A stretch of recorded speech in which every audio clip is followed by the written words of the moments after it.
তো জাতীয় সঙ্গীত পরিবর্তনের বিষয়ে দেখতেছি অনেকেই কথা বলতেছেন। তো আসলে আগে বলে নিই যে জাতীয় সঙ্গীত কিন্তু কোরআনের বাণী নয় যে পরিবর্তন করা যাবে না, এটা কোনো অপরিবর্তনীয় বিষয়ও না, চাইলে পরিবর্তন করা যায়। অসংখ্য দেশ আছে যেগুলো কিন্তু তারা জাতীয় সঙ্গীত পরিবর্তন করেছে, যেমন Australia, Germany, Canada, Russia, Nepal, Afghanistan, এরকম আফ্রিকা সহ দক্ষিণ আফ্রিকা সহ অনেক দেশ কিন্তু তাদের জাতীয় সঙ্গীত পরিবর্তন করেছে।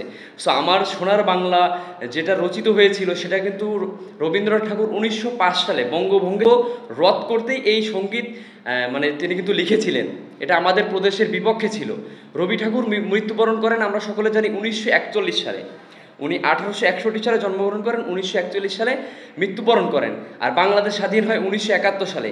যে সঙ্গীতে 1952 সাল নাই, 1971 সাল নাই, বাংলাদেশ বলে কোনো শব্দ নাই, স্বাধীনতা গৌরবের কোনো ইতিহাস নাই, যা বাংলাদেশের জন্য তো দূরে থাক, বাংলাদেশের জন্মের আগেই রচিত হয়েছে, এমন একটা লেখা কিভাবে বাংলাদেশের জাতীয় সঙ্গীত হতে পারে, এ মর্মেও অনেকে দেখলাম ফেসবুক সহ বিভিন্ন সোশ্যাল মিডিয়া প্ল্যাটফর্মে লেখালেখি করতেছে। বিষয়টা আপনাদের কাছে আসলে প্রশ্ন যে আপনারা আসলে কি মতামত দিতে যাচ্ছেন, অবশ্যই কমেন্ট বক্সে জানাবেন।